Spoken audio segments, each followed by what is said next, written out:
Gen Z ini Sof, kalau gue ngelihat apalagi anak-anak kita kan Gen Z, betul ya? Gen Z ini kalau gue ngelihat mereka tuh sebenarnya punya potensi yang jauh lebih besar karena mereka lebih serius. Yang gue lihat bahwa Gen Z itu mereka lebih bertanggung jawab. Mereka tahu apa yang mereka mau. Baik itu sebagai orang tua, baik sebagai mentor, baik sebagai bos. Nah sebenarnya kita-kita inilah yang mestinya memberikan dasar yang baik kepada generasi-generasi penerus ini. Ya of course lo lembek kalau nggak ada yang ngajarin. Nggak ada yang ngasih.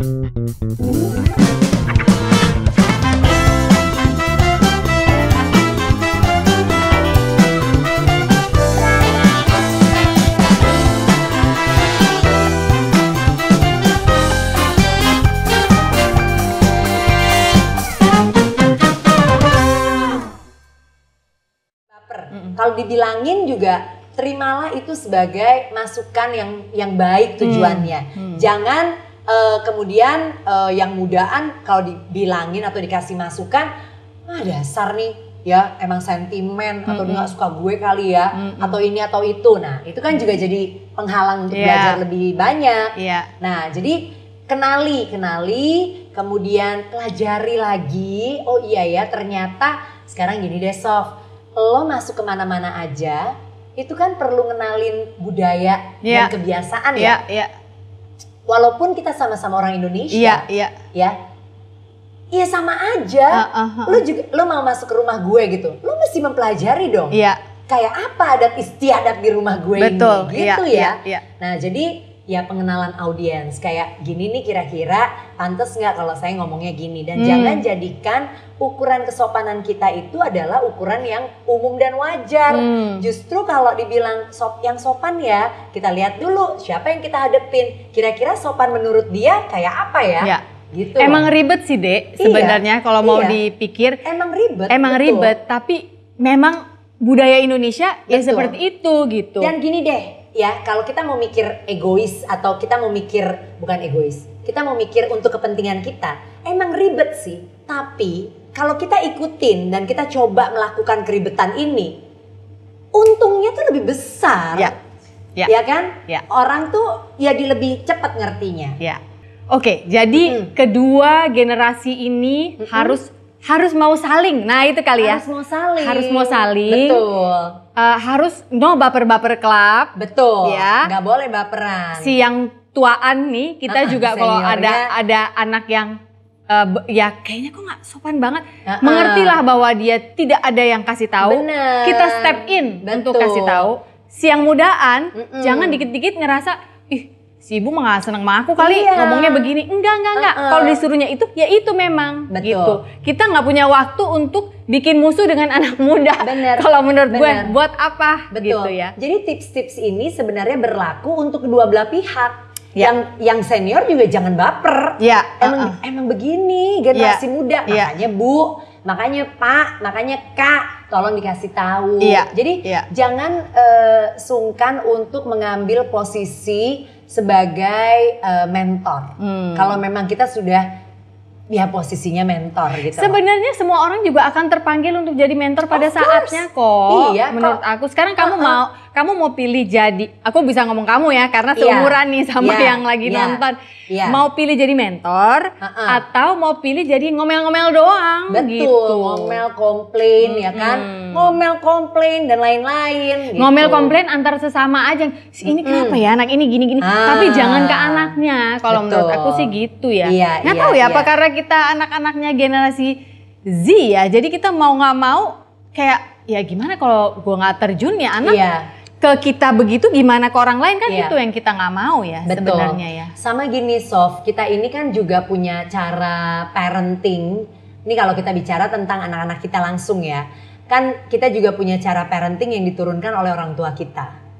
Ya kan? Bagaimana orang tua kita mengasuh kita, nah itu yang kita kenal. Pokoknya kalau berdasarkan pengalaman gue nih ya, gue dengerin orang-orang sekitar. Kan gue punya podcast parenting juga tuh. Jadi Raising Angels ya. Jadi kalau gue lihat gini loh, orang tua itu menjadi orang tua ya, antara dua aja. Either dia mengadopt cara parenting orang tuanya, atau dia justru menghindari cara parenting orang tuanya. Waduh. Kepada anaknya. Iya. Gitu loh. Jadi kayak misalnya gini, gue diperlakukan gak manis, atau gue tuh tidak pernah dihargai oleh orang tua gue. Dulu orang tua gue tuh ngedidik gue begini keras. Jadi lu juga bla bla bla. Enggak. Nah, ada dua nih. Satu, gue akan memperlakukan hal yang sama kepada anak gue, atau gue justru gak mau anak gue ngalamin seperti apa yang gue karena alami. Tahu rasa sakit hatinya. Betul. Nah, kadang-kadang yang kedua ini justru membuat anak menjadi ya tadi si lembek itu betul. tadi. Karena orang tua terlalu berhati-hati misalnya. Misalnya. Nah, jadi kan emang kompleks ya. Harus gitu. Kayak kata Fetty Vera ya, semua sedang-sedang saja ya. Ya kan? Jadi keras asal punya tujuan. Iya. Jalankan. Lembek. Bukan lembek, lemah lembut, bukan lembek ya. Pilihlah lemah lembut, tapi bukan lembek. Betul. Gitu ya. Mungkin keras bisa diganti dengan disiplin. Gitu Disiplin yang punya tujuan. Betul. Bukan hanya karena ini yang saya tahu, ini yang kamu harus lakukan. Gitu. Dan kan anak beda-beda ya. Kita juga kamu ke Kakak Tara dan Kayla beda tuh. Sama aja kayak kita ngenalin audiens kan beda-beda ya dalam komunikasi. Sama, anak juga beda-beda. Jadi nggak semua pola asuh yang bisa kita lakukan kepada kakak bisa dilakukan kepada adik.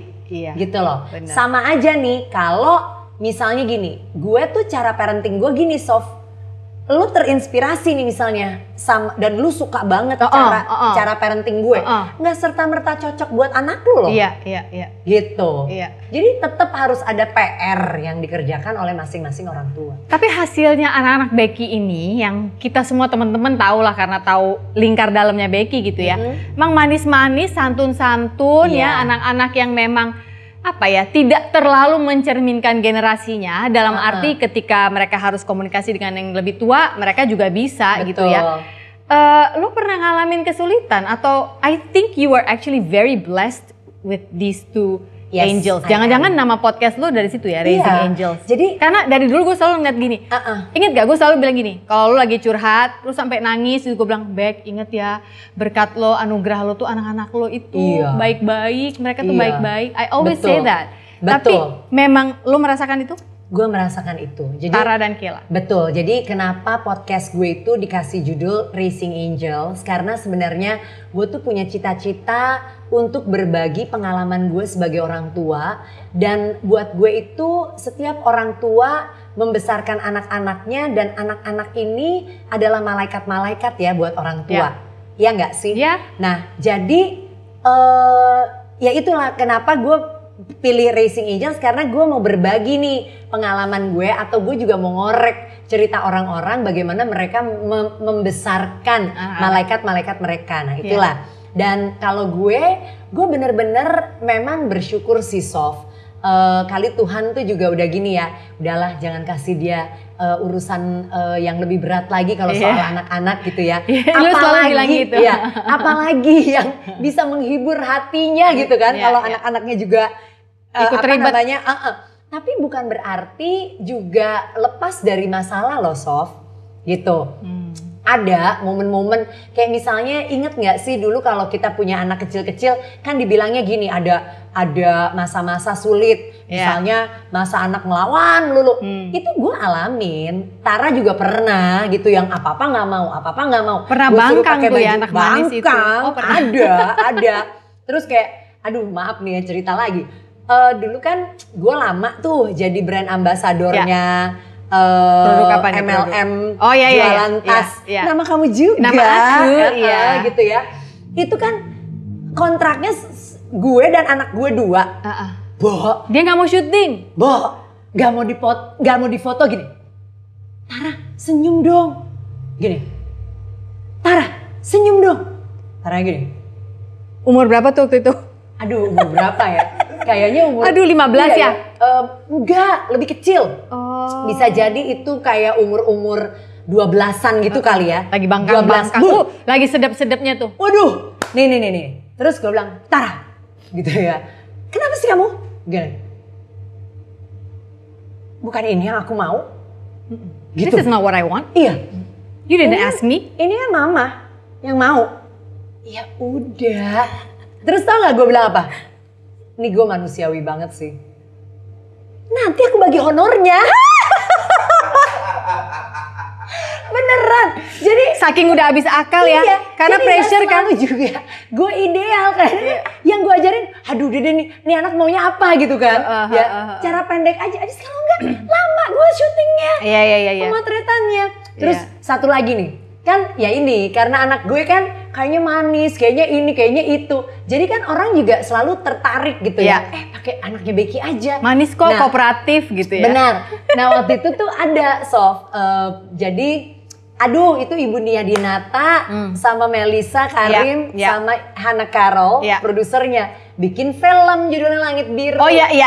Oke, dipanggil karena Hana Carol tuh waktu itu bilang gini, aduh kok aku tuh di gambaran kepalaku tuh si Biru ini, Biru tuh nama tokoh utamanya, itu Tara, dia bilang gitu. Panggil ya Tara, suruh ikut casting. Oh my god. What happened? Gue bawa dia casting. Umur berapa Tara? Gue lupa lagi tuh. Pokoknya sekitar umuran itulah. Ya, 13, 14, 15 ya. Gue bawa dia. Dia udah gak suka banget. Dia udah gak suka banget. Gue bilang gini, Ra, mama juga bukan mama-mama yang kegilaan kepengen anaknya jadi bintang. Enggak, Ra, gitu. Tapi ini ibu pendeta yang minta tolong kamu casting aja. Enggak perlu jadi, yang penting partisipasi gitu ya. Udah nih, lo tahu di dalam ruangan itu. Melissa deh, lo tanya Melissa. Melissa gini, Tara, Kak Tara, baca dulu ya. Dia gini nih mukanya. Bisa nyanyi? Enggak.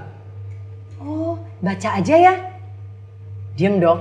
Gue nyamper dong, as a mother, of course. Gue gini, Tara, udah baca aja. Tahu nggak Tara gimana? Gini, mama aja yang baca. Oh my god.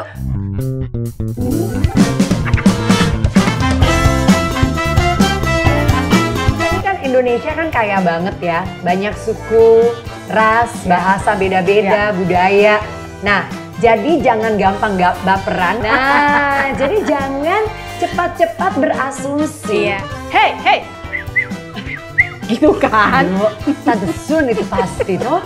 Dia orang Manado? Dia orang Makassar. Oh, orang Makassar. Nah, so dekat. Iya, so dekat. Jadi mirip-mirip kan, 11-12. Jadi si anak ini tersinggung. Emang saya burung. Selamat malam Om. Pakai mikrofon dong. Selamat malam Tante.